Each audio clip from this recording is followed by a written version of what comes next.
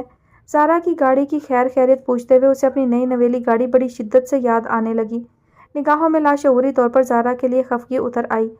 مجھے ڈرائیو کرنے کی اجازت نہیں ہے، اماں کو ڈر ہے میں گھر کی ساری گاڑیوں کی چابیاں ڈاکوؤں کو خوشی خوشی دے دوں گی۔ زارا نے پابندی پر بیزاری ظاہر کرتے ہوئے قدرے تلخ لہجے میں کہا۔ اوہ، سفینہ کے منہ سے بے اختیار نکلا۔ ہاں تو ٹھیک ہے نا، اس طرح تمہیں احتیاط کرنے کا خیال تو آئے گا۔ کار چلی گئی، صبر کرنا ہوگا، مگر تم تو 5000 کا نوٹ نکال کر آٹوگراف لے لیتی ہو۔ وہ نوٹ تو تم سے کسی نے نہیں چھینا تھا، تم نے اپنی خوشی سے ضائع کیا ہے۔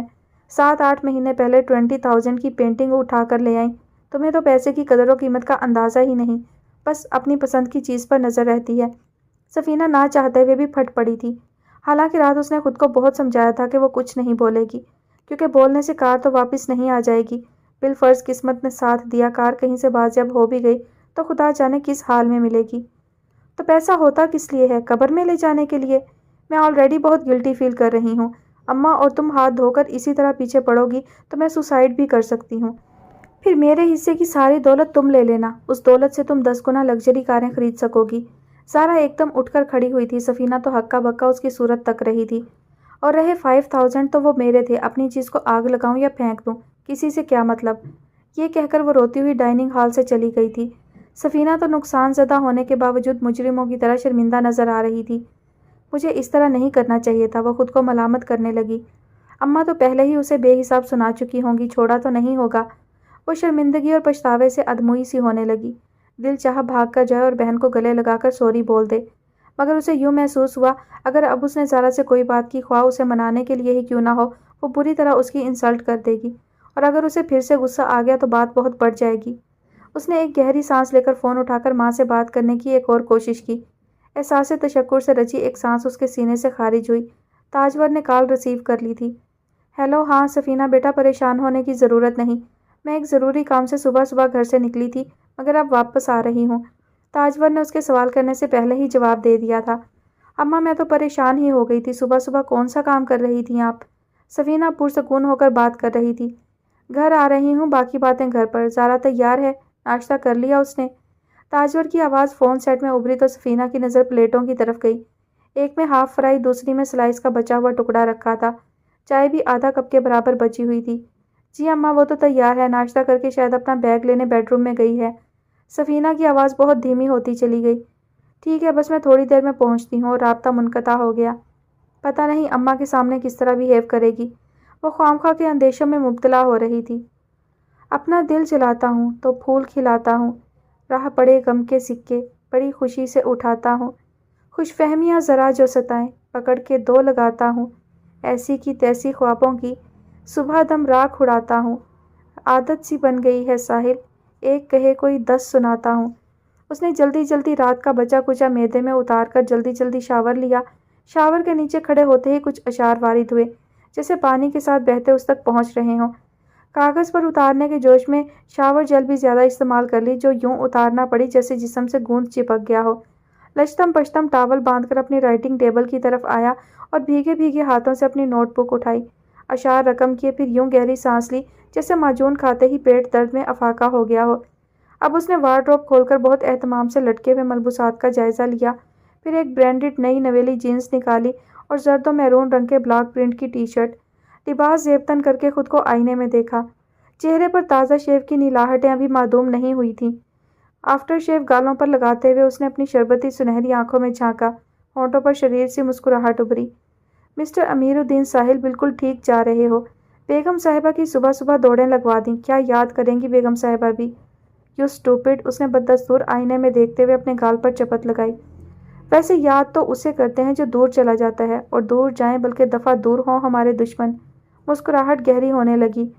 ہم تو بیگم صاحبہ کے قدموں میں بیٹھے بیٹھے جان دے دیں گے۔ اب اس نے ٹاول اٹھا کر بال رگڑ کر خشک کرنے کا عمل شروع کیا۔ جب تسلی ہو گئی کہ مقصد حاصل ہو گیا تو عجلت کے انداز میں بالکنی کی طرف دوڑا۔ الگنی پر گیلا تولیہ پھیلایا۔ اسلام آباد سے آپا کا فون آتا تھا تو بہت ساری ہدایات کے ساتھ یہ خاص ہدایت ضرور ہوتی کہ گیلے تولیے بیڈ پر پھینک کر مت جایا کرو، کمرے میں بو آنے لگتی ہے۔ باقی بہت سی ہدایات تو فون بند ہوتے ہی اڑن چھو ہو جاتی تھی، مگر بدبو کے خوف سے تولیہ باہر پھیلانا ہمیشہ یاد رہتا تھا۔ واپس کمرے میں آ کر بہت اہتمام سے بال سنوار کر ٹی شرٹ دونوں طرف سے پکڑ کر جھٹکے سے نیچے کی اور اپنا حتمی جائزہ لیا۔ کوئی کمی نہیں ہے، بس کار کی کمی ہے۔ کمبخت آتی بھی تو 1 کروڑ سے کچھ اوپر کی ہے۔ خیر انشاءاللہ بیگم صاحبہ سے اوڈی بھی لیں گے، مرسڈیز بھی لیں گے۔ اب اس کے ہونٹوں پر مانی خیز مسکراہٹ کھیلنے لگی، آنکھوں میں بلا کا اعتماد تھا۔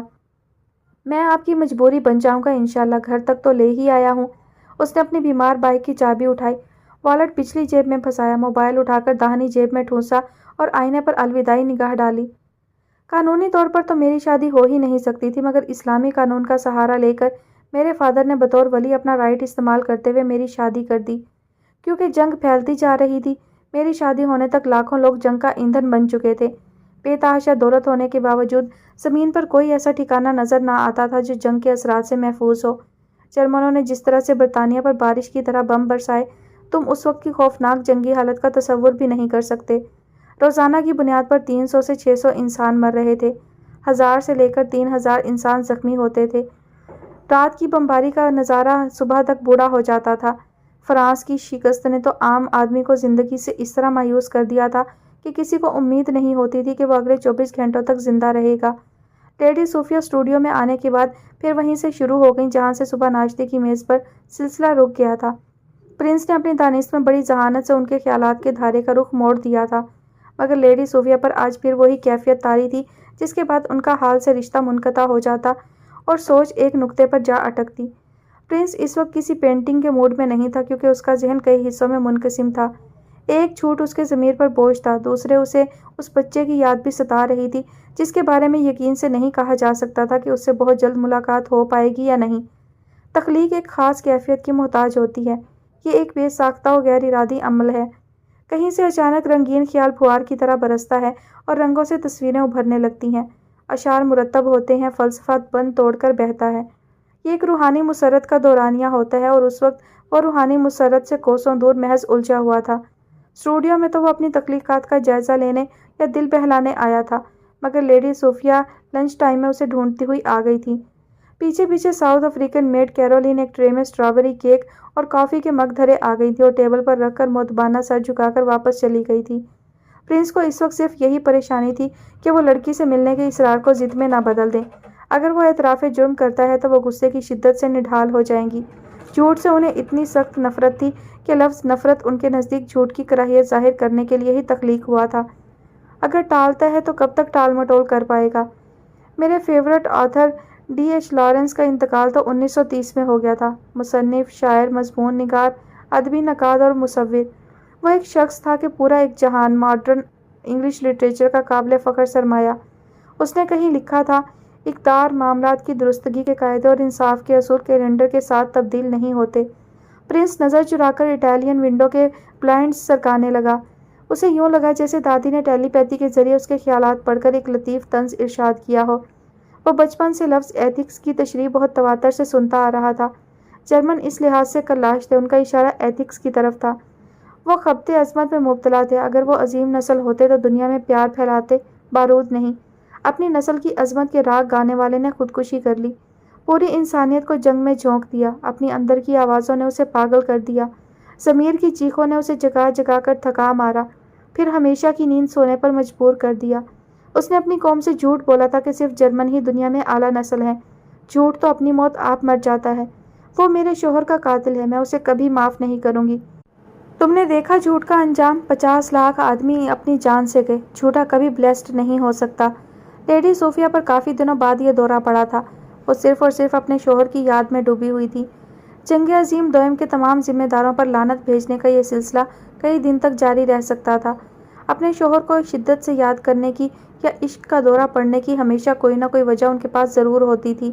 پرانی چیزوں میں کوئی شے تلاش کرتے ہوئے اپنے مرحوم شوہر کی گرم ٹوپی، قلم، ڈائری، 20 کیرات کے ہیرے کی نادر انگوٹھی، وہ رومال جن سے وہ اپنی محبوب بیوی کے آنسو صاف کیا کرتے تھے، یا ان کے وہ اعزازات و اسناد جو تعلیمی مراحل طے کرتے ہوئے حاصل ہوئی تھی، نظروں میں آ جاتی تھی۔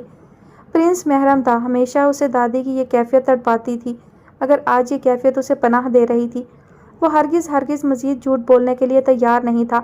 اس نے کھڑے کھڑے مصروفیات نکال کر برابر کمرے سے اپنے پرائیویٹ سیکریٹری کو طلب کر لیا۔ لیڈی صوفیہ اپنے آنسو پہنچ کر گمسم کیفیت میں کافی کے گھونٹ بھر رہی تھی۔ اس نے چوری چوری ان کی طرف دیکھا، پھر داخلی دروازے کی طرف دیکھنے لگا جہاں سے سیکریٹری نے وارد ہونا تھا۔ اسٹوڈیو میں اس وقت ایک بھی برقی روشنی روشن نہیں تھی۔ چار طرف اٹیلین دریچے واہ تھے۔ اسٹوڈیو میں قدرتی اجالے تھے۔ اس کی تمام پینٹنگز پر لطیف جالیوں کے پردے تھے۔ البتہ سفینہ کا وہ غیر ارادی رف اسکیچ ایزل کے قریب پڑی چھوٹی سی گلاس ٹیبل پر رکھا ہوا تھا، وہ بھی الٹا۔ مگر پرنس یہ بھولا نہیں تھا کہ یہ سفینہ کا رف اسکیچ ہے جو وہ ضائع کرنے کی خواہش کے باوجود ابھی تک ضائع نہیں کر پایا تھا۔ سیکریٹری ہلکی سی دستک دے کر اندر داخل ہوا۔ لیڈی صوفیہ کے کمزور اعصاب پر اس کی اچانک آمد دریا میں بڑا سا پتھر گرنے کے مصداق تھی۔ چند ثانیے مگ ہاتھ میں پکڑے ٹکر ٹکر اس کی طرف دیکھتی رہیں۔ سیکریٹری ان کے انداز نظر سے قدرے خائف نظر آیا۔ جلدی سے سیدھا ہاتھ اپنے سینے پر رکھ کر سر کو مؤدبانہ خم دیا۔ لیڈی صوفیہ کے لیے اس کی آمد مداخلت بیجا تھی۔ آداب قبول کر لیا مگر چہرے سے ناگواری کا تاثر زائل نہ ہو سکا۔ اصل میں ان کے علم میں نہیں تھا کہ سیکریٹری کو طلب کیا گیا ہے۔ پرنس نے دیوار میں نصب انٹرکام کا بٹن پش کیا تھا، اسے بولنے کی ضرورت بھی نہیں تھی۔ گھنٹی بجانے کا مطلب طلبی ہی ہوتا تھا۔ یس سر۔ اب وہ مؤدبانہ انداز میں طلب کیے جانے کا مقصد معلوم کر رہا تھا۔ دیکھو سرمد، آج رات ڈنر پر حماد صاحب اور ان کی فیملی کو انوائٹ کرنا چاہتا ہوں۔ تم فون کر کے پتہ کرو ان کے لیے کنوینینٹ ہے۔ پرنس سرمد سے ہم کلام ہوا تو لیڈی صوفیہ حیرت زدہ سی تکنے لگیں۔ ان کی باریک جھریوں کی چہار دیواری میں مقید آنکھیں بہت چمکدار ہو گئیں کہ جذبہ توانائی کا دوسرا نام ہے، اور توانائی زندگی کا استعارہ ہے۔ آنکھوں میں تعجب بھی ایک جذبے کی توانائی کا مظہر تھا۔ اوکے سر، میں پتہ کر کے بتاتا ہوں، سرمد جواب دے کے مؤدبانہ انداز میں چلتا ہوا اسٹوڈیو سے باہر نکل گیا۔ پرنس یہ کام انٹرکام پر بھی کر سکتا تھا مگر اس نے جان بوجھ کر سرمد کو بلایا تھا تاکہ ماحول میں واضح تبدیلی وقوع پذیر ہو سکے اور وہ جنگ عظیم دوئم سے نکل کر موجودہ لمحے کو استعمال کر پائے۔ تم نے اچانک پروگرام بنا لیا یا پہلے سے سوچا ہوا تھا؟ لیڈی صوفیہ نے بچی ہوئی کافی پر ایک نظر ڈالی جو خاصی ٹھنڈی ہو چکی تھی، پھر مگ ٹرے میں اس انداز میں رکھ دیا کہ اب دوبارہ نہیں اٹھائیں گی۔ جی کئی دنوں سے پلان کر رہا تھا، میں نے ان کی بیٹی سے کافی دن پہلے پرامس کیا تھا کہ آپ کو کسی دن اپنے گھر انوائٹ کروں گا۔ ان کی بیٹی سے پرامس کیا تھا؟ لیڈی صوفیہ حیرت کی شدت سے کانپنے لگیں۔ او یس گریٹ مام، ڈونٹ یو وری، یہ وہ لڑکی ہرگز نہیں ہے جس کا اسکیچ بنا کر آپ کو دکھایا تھا۔ حماد صاحب ہمارے نئے بزنس پارٹنر ہیں۔ آپ کو یاد ہوگا کہ کچھ عرصہ پہلے ہی کی بات ہے، ہم ان کی اینیورسری پر انوائٹڈ تھے اور آپ نے معذرت کی تھی کہ آپ اب لیٹ آورز میں ہونے والی پارٹیز فنکشنز اوائڈ کرتی ہیں، تو مجھے اکیلے ہی جانا پڑتا تھا۔ او ہاں، ذہن پر ذرا سا زور ڈالنے کے بعد لیڈی صوفیہ کو یاد آ گیا تھا۔ لیکن مسٹر حماد کی بیٹی، یہ وہ لڑکی بھی نہیں ہے، پھر تم اسے اتنی اہمیت کیوں دے رہے ہو؟ لیڈی صوفیہ کی حیرانگی تفکر میں ڈھلنے لگی۔ گرینڈ مام، اسے ہمارا لائف سٹائل بہت آرٹیفیشل لگا تھا۔ اس نے فرمائش کی تھی وہ دیکھنا چاہتی ہے ہم اپنے گھر میں کیسے رہتے ہیں، گھر سے باہر نکل کر پوز تو نہیں کرتے، فضول کے امپریشن تو نہیں ڈالتے، ہمارا گھر کیسا ہے، اسٹوڈیو کیسا ہے، گھر کا ماحول کیسا ہے، وغیرہ وغیرہ۔ اوہ گڈ گاڈ، یہ ہماری اپنی زندگی ہے، ہمیں کسی کو بریف کرنے کی ضرورت نہیں۔ کیا اسے نہیں پتا کہ ہم ایلیٹ کلاس سے تعلق رکھتے ہیں، اور وہ خود بھی تو اتنے بڑے بزنس مین کی بیٹی ہے؟ واقعی میں کچھ بھی سمجھ نہیں پا رہی ہوں۔ مائی گریٹ مام، دراصل اس کی پرابلم یہ ہے کہ وہ کسی پینٹر کی اتنی کمپوزڈ لائف کو قبول نہیں کر پا رہی۔ اس نے خود گھر آنے کی خواہش کا اظہار کیا تھا۔ مجھے افسوس ہے کہ میں یہ بات بھول گیا تھا، اچانک سے یاد آ گیا۔ اس نے غیر ارادی طور پر شیشے کی ٹیبل سے وہ وائٹ شیٹ اٹھا لی جس پر سفینہ کا ادھورا رف اسکیچ بنا ہوا تھا۔ میں بہت ٹینس ہو رہی ہوں، یہ لڑکی کہیں تم سے محبت تو نہیں کرنے لگی؟ لیڈی صوفیہ کو اندیشیوں نے لمحوں میں نڈھال کر دیا۔ ناٹ ایٹ آل مام، جب آپ اس سے ملیں گی تو آپ کو خود ہی یقین آ جائے گا۔ شیور، لیڈی صوفیہ کی نظر میں ہنوز بے یقینی کی کیفیت تھی۔ 100%۔ پرنس نے سفینہ کے رف اور نامکمل اسکیچ پر سوچتی ہوئی نظر ڈال کر بہت وثوق سے کہا۔ لہجے ایک سچائی ہے، اور سچائی دل میں اس طرح اترتی ہے جیسے خشک مٹی میں پانی کے قطرے جذب ہو جاتے ہیں۔ لیڈی صوفیہ کافی مطمئن بیٹھی تھی۔ او اب مجھے مینیو دیکھنا ہوگا، وہ خود کلامی کے انداز میں گویا ہوئیں۔ ابھی آپ تھوڑا ویٹ کریں، سرمد حماد صاحب سے کانٹیکٹ کرنے کے بعد ہمیں بتائے گا کہ وہ آج ڈنر پر آ رہے ہیں یا نہیں، ابھی کنفرمیشن ہونا باقی ہے۔ پرنس نے ایزل متوازن کیا اور وہ شیٹ کینوس پر دوبارہ لگا دی جس پر سفینہ کا ادھورا اسکیچ تھا، اور پینسل اٹھا کر خاکہ مکمل کرنے لگا۔ لیڈی صوفیہ کی طرف اس کی پشت تھی۔ پینسل چلاتے ہوئے اس نے سوچا، اگر یہ محتاط انداز میں مسکرانے والی لڑکی کبھی کھلکھلا کر ہنسے تو کیسی لگے گی؟ اس نے خیال کو کینوس پر منتقل کیا تو ماحول میں کلیسا کی گھنٹیاں گونجنے لگیں۔ وہ اپنے طاقتور تصور کے بل بوتے پر سفینہ کی کھنکھناتی ہوئی ہنسی سن رہا تھا۔ لیڈی صوفیہ دروازے کی طرف بڑھتے ہوئے خود کلامی کے انداز میں بولتی جا رہی تھی، میں انتظار کر رہی ہوں۔ یہ یقین کر لینے کے بعد کہ وہ اسٹوڈیو سے باہر جا چکی ہیں، اس نے دراز سے وہ شیٹ نکالی جس پر زارا کا تصوراتی خاکہ کھینچا تھا۔ ایک نظر سفینہ کے اسکیچ پر، دوسری زارا کے اسکیچ پر ڈال کر چند ثانیے کچھ سوچا، پھر دونوں کو برابر لگا کر ناقدانہ نظر دوڑائی اور مسکرا دیا۔ بہت فرق ہے، شاید زمین آسمان جتنا۔ تاجور آفس اور زارا کالج جا چکی تھیں۔ سفینہ اپنی وارڈروب کھول کر بیٹھ گئی۔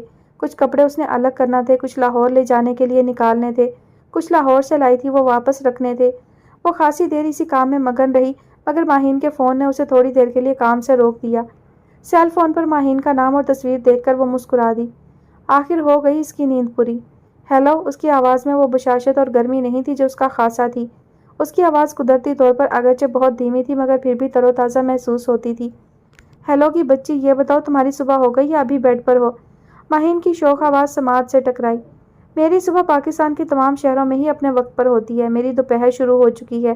1 گھنٹے بعد انشاءاللہ لنچ کر لوں گی، آ سکتی ہو تو آ جاؤ، میری لنچ کی ٹیبل پر تمہارا بریک فاسٹ لگ جائے گا۔ نو پرابلم، اس نے کھلے دل سے پیشکش کی۔ اوہ تھینکس، ویسے میں ابھی بیڈ پر ہوں اور فی الحال مجھے بھوک بھی نہیں ہے۔ میں تو تمہیں اس لیے کال کر رہی ہوں کہ تم شاید بور ہو رہی ہوگی، میری طرف آ جاؤ، کچھ شاپنگ وغیرہ کر لیتے ہیں۔ کراچی سے کچھ چیزیں منگوائی ہیں ریشما نے، وہ بھی لینا ہے۔ ماہین کی آواز میں تھوڑا بھاری پن محسوس ہو رہا تھا، جس سے لگ رہا تھا کہ اس نے آنکھ کھولتے ہی سفینہ کو فون کیا ہے۔ دیکھتی ہوں، ابھی تو بہت بیزی ہوں، سفینہ نے ادھر ادھر پھیلے کپڑوں پر نظر دوڑا کر قطرے تھکی تھکی آواز میں کہا۔ ہیں؟ ماہین حیران ہوئی۔ اس وقت کیا کرنے بیٹھ گئی ہو؟ لان میں گوڈی کر رہی ہو؟ ارے نہیں، وارڈروب میں نئی ڈریس ہینگ کرنے کی جگہ نہیں تھی، سارٹ آؤٹ کر رہی ہوں۔ سفینہ کے انداز میں اب عجلت کا عنصر تھا، وہ جلد سے جلد اس مرحلے سے نمٹ کر ایک طرف ہو جانا چاہتی تھی۔ کافی سارے ڈریسز اس نے طے کر کے ایک طرف رکھ دیے جو اس نے گھر کی ماسیوں کے لیے الگ کیے تھے۔ جو لاہور ساتھ لے جانے کے لیے نکالے تھے وہ ہینگر سمیت ابھی بیڈ پر ہی پڑے ہوئے تھے۔ مائی گاڈ، یعنی کہ تم خوب اچھی طرح چھٹیاں انجوائے کر رہی ہو۔ اب کیا کروں، یہ کام بھی تو ضروری کرنا ہوتے ہیں، سفینہ نے یوں جواب دیا جیسے اپنی طرف سے خدا حافظ کہہ رہی ہو۔ 1 منٹ ہولڈ کرنا، پاپا کی کال آ رہی ہے۔ اچانک ماہین کی اجلت بھری آواز ابھری اور فوراً رابطہ منقطع ہو گیا اور ایک مدھر دھن شروع ہو گئی۔ اوفو، بعد میں دوبارہ ملا لیتی، ہولڈ پر لگا کر بیٹھ گئی۔ سفینہ پر کام نپٹانے کی اجلت سوار تھی، دوسرے اس کی روح میں عجیب سی تھکاوٹ اتری ہوئی تھی۔ کار سے ہاتھ دھونے کا دکھ تو الگ تھا، زارا جس طرح آف موڈ میں گھر سے گئی تھی اس کا بھی دل پر بہت بوجھ تھا۔ وہ تو تھکا دینے والے دن رات سے وقتی طور پر نجات پا کر یہاں چھٹیوں سے لطف اندوز ہونے آئی تھی، مگر 24 گھنٹوں سے پہلے ہی اعصاب شل ہو گئے تھے۔ اس کا جی چاہا رابطہ منقطع کر دے، ماہین دوبارہ فون کر لے گی، اتنی دیر میں وہ کئی ڈریسز ٹھکانے لگا دے گی۔ 1 منٹ کے طویل ہولڈ پر وہ پہلو بدلنے لگی۔ اس سے پیشتر کہ وہ واقعی رابطہ منقطع کر دیتی، ماہین کی آواز اس کی سماعت سے ٹکرائی۔ ہیلو سفینہ، ہیلو ہیلو۔ ماہین کی آواز سے اب نیند کا تاثر محو تھا، بلکہ وہ بہت تازہ دم محسوس ہوئی۔ ہاں ہاں بولو، سن رہی ہوں، لگتا ہے انکل نے تمہارا دبئی کا ویزا لگوا دیا ہے تاکہ تم سکون سے وہاں شاپنگ کر لو۔ اب تم میرے پیچھے مت پڑ جانا، میرا شاپنگ واپنگ کا کوئی موڈ نہیں۔ سفینہ نے نظروں ہی نظروں میں تمام کپڑوں کا جائزہ لیا، یہ تو اچھا خاصا تھکا دینے والا کام تھا۔ ارے ایک تھرلنگ نیوز ہے، پاپا نے ابھی بتایا ہے کہ آج ہم پرنس شہیر علی خان زادہ کے ہاں ڈنر پر انوائٹڈ ہیں۔ اوہ گاڈ، یعنی کہ آج ہم پریوں کے دیس میں شاندار سا ڈنر کریں گے۔ ماہین بہت پرجوش ہو کر اطلاع دے رہی تھی۔ ایک ثانیہ کو تو سفینہ ساکت سی بیٹھی رہ گئی، کچھ سمجھ ہی نہیں آئی کہ ماہین ایک دم سے کیا کہہ گئی ہے۔ ہیلو، میری آواز آ رہی ہے؟ ہیلو سفینہ۔ سفینہ کی خاموشی پر ماہین کو تشویش ہوئی کہ اس نے یہ پھڑکتی خبر سن بھی لی یا ہوا کے دوش پر اڑ کر کہیں گم ہو گئی۔ ہاں سن رہی ہوں یار، اس کا مطلب ہے یعنی کہ آج تم بائلورشیا جا رہی ہو؟ سفینہ نے اپنی منتشر سی دھڑکنوں کو سنبھالتے ہوئے بظاہر مذاق کیا۔ بائلورشیا؟ کیا مطلب؟ ماہین ہونک سی ہو گئی۔ بھائی یہی سنا ہے کہ رشیا کے آگے پیچھے کاف ہے اور کوہکاف ہی کو تو پریوں کا دیس کہا جاتا ہے، ایم آئی رانگ؟ سفینہ نے بظاہر سنجیدگی سے در حقیقت محض برائے لطافت سوال کیا تھا، کیونکہ تمام لطیف حسیات ایک پل میں انگڑائیاں لیتی جاگ پڑی تھیں۔ سو فنی، ماہین کھلکھلا کر ہنس پڑی۔ اب تم کوئی اچھا ڈریس چوز کر لو، آج اس پرنس کے بچے کا رنگ محل شیش محل دیکھ کر آتے ہیں، سچی بہت مزہ آئے گا۔ میں نے پاپا سے سنا ہے وہ لوگ زیادہ سوشل نہیں ہیں، کوئی ان کے بارے میں زیادہ نہیں جانتا، ان کے کچھ فیملی فرینڈز ہیں اور وہ بھی انہی جیسے ہیں۔ ماہین اب جوش و خروش سے بس بولتی جا رہی تھی۔ بات سنو، سفینہ نے اسے بے ساختہ روکا۔ تمہیں کیا ہوا؟ ماہین ہونک سی ہو گئی۔ بھائی ڈنر پر تم لوگ انوائٹڈ ہو، میرا کیا کنسرن ہے؟ سفینہ نے دھڑکتے ہوئے دل سے وہ کہا جو بہت جبر کا کہنا تھا، حالانکہ سن کر گدگدی سی تو ہوئی تھی۔ روشنیوں میں بھیگی وہ حسین رات ایک پل کے لیے اس کے ذہن سے محو نہیں ہوتی تھی جب اس نے ایک الف لیلوی کردار زندہ جاگتا اور متحرک انسانی روپ میں دیکھا تھا، اور اس پر مستزاد اس کے دیکھنے کو دیکھنا، یوں جیسے نگاہ وجود میں ہیرے کی کنی کی طرح کاٹتی راستہ بناتی قدموں سے اتر کر زمین میں جذب ہو گئی ہو۔ وہ نگاہ جس میں عامیانہ پن ہرگز نہیں تھا مگر سرسری بھی نہیں تھی، یوں جیسے کسی نے اسے کھڑے کھڑے پورے کا پورا سمیٹ لیا ہو۔ تو کیا ہوا، ہم ہیں ہی کتنے، ممی، پاپا اور میں۔ تم چلو گی تو کوئی فرق نہیں پڑے گا، یا تم ساتھ چلو گی تو مزہ آئے گا۔ جو تمہارے کان میں کسر پسر کروں گی وہ ممی پاپا کے کان میں تو نہیں کر سکوں گی نا۔ فار گاڈ سیک سفینہ، تم یہ ڈنر مس نہیں کرنا، یہ تو پورا ایونٹ ہوگا۔ ڈونٹ بی سلی ماہین، یہ ایٹیکیٹس کے خلاف ہے کسی کی دعوت میں آپ بن بلائے پہنچ جائیں، اور پھر تم اچھی طرح جانتی ہو وہ کوئی عام لوگ نہیں ہیں۔ اچھا بس بھی کرو، پورا پیراگراف پڑھ کر رکھ دیا۔ تم یاد کرو، اس نے خود اس دن ہم دونوں کو کہا تھا کہ آپ کسی دن آ جائیں، ہم گھر میں بھی اسی طرح رہتے ہیں، اور پتہ نہیں کیا کیا کہا تھا، اب مجھے ٹھیک سے ابھی یاد نہیں آ رہا۔ خیر جو بھی تھا، اور تم تو چلنا نا۔ ماہین سفینہ کے صفا چٹ انکار پر بری طرح بدمزہ ہو کر جھنجھلا گئی۔ ہاں بے شک اس نے ایسا ہی کہا تھا، مگر یہ تو باقاعدہ بلاوا ہے نا۔ تم سمجھنے کی کوشش کرو، سفینہ شوق کے تھپیڑوں کو دھکیلتی نڈھال ہو کر کہہ رہی تھی۔ اسے صبر و ضبط کے ساتھ اپنے آپ پر قابو رکھنے کا ملکہ حاصل تھا۔ 22 سال کی عمر میں ہی بلا کی پختگی تھی۔ تاجور نے بیوگی کے بعد دوہری ذمہ داری نبھانا تھی، وہ اپنی بیٹیوں کے ساتھ سایہ بن کر چل رہی تھی۔ تاجور کا حسن سوگوار بہت کم عرصے میں بزرگی میں ڈھل گیا تھا۔ شوہر کے بغیر معاشرے سے بھی اپنی عزت کروانی تھی اور اپنی بیٹیوں کی بھی۔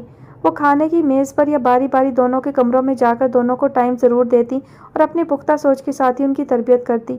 اس کے ساتھ کچھ تو ذمہ دار ماں کی تربیت، کچھ باپ سے محرومی کی لازوال اداسی جو روح کے کسی حصے میں ہمیشہ کے لیے بسیرا کر لیتی ہے اور سوچ کو کبھی بے لگام ہونے نہیں دیتی، پر بچوں کو جلد بوڑھا کر دیتی ہے۔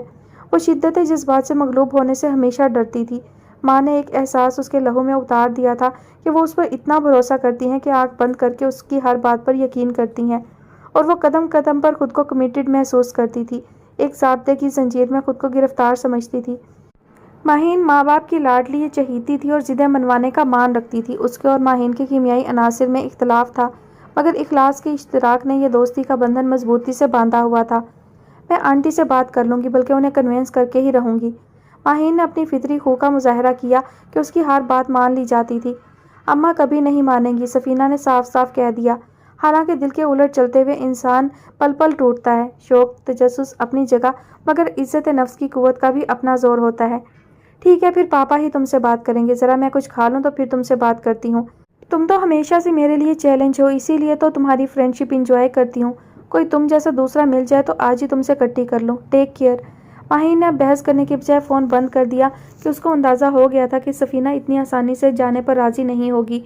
اب درمیان میں تاجور آنٹی کو ہی ڈالنا ہوگا، یا پرنس سے درخواست کرنا ہوگی کہ وہ زحمت کرے اور سفینہ کو براہ راست مدعو کرے۔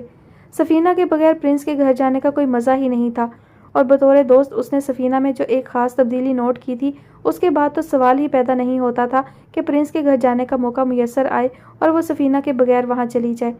سفینہ اب اپنا کام بھول بیٹھی تھی۔ ماہین نے صحیح کا اسے کام سے لگا دیا تھا۔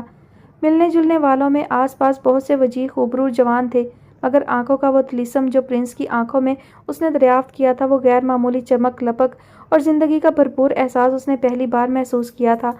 وہ عام انسان تھا بھی نہیں۔ فنکار تو فطرت کا تحفہ ہوتے ہیں جو اپنے تخلیق کار کے بے شمار حسین پہلو اجاگر کرنے دنیا میں آتے ہیں۔ لوگ فنون لطیفہ کو ذات کا اظہار گردانتے ہیں، مگر یہ ذات کا اظہار نہیں، اس ذات گل کی صناعی کا ایک جزوی مظاہرہ ہوتا ہے۔ مسٹر امیر الدین، اس ایک بار کی ملنے والی زندگی کو مذاق نہ سمجھیں، احساس ذمہ داری کا مظاہرہ کریں۔ بے شمار لوگ جن نعمتوں کو حاصل کرتے ہیں وہ آپ سے بھی دور نہیں۔ چھوٹی چھوٹی باتوں کو اہمیت دے کر آپ بڑے بڑے کاموں سے رہ جاتے ہیں، پھر آپ صرف 2 ہی کام کرتے ہیں، حسد کرتے ہیں اور وقت ضائع کرتے ہیں۔ انسان جب پیٹ بھر کر کھانا کھاتا ہے تو اس کو انرجی ملتی ہے، اور انرجی ملنے کے بعد سب سے پہلا کام تو شکر ہوتا ہے، اور دوسرا یہ کہ اس انرجی کو پازیٹیو کام میں استعمال کیا جائے۔ یہی فرق ہے انسان اور جانور میں۔ جانور کھاتے پیتے ہیں، بچے پیدا کرتے ہیں، غصہ آتا ہے تو سینگ یا لات مار کر ایک طرف چل پڑتے ہیں، مگر انسان ایک ذمہ دار اور مقصد کا نام ہے۔ تاجور اپنے کمرے میں ساحل کو لیے بیٹھی تھی اور ایک طرح سے اصلاحی کلاس لے رہی تھی۔ سوری میم، آئندہ یہ کچھ رپیٹ نہیں ہوگا۔ ساحل کے انداز میں واضح ندامت تھی۔ میں آپ جیسے باصلاحیت نوجوان کو اپنی انا یا غصے سے ضائع کرنا پسند نہیں کروں گی۔ آپ کمپنی کی ترقی میں اپنا کردار ادا کریں، آپ کو آپ کا حق مل کر رہے گا، اطمینان رکھیں۔ اس کمپنی سے آپ بہترین سہولتیں حاصل کریں گے۔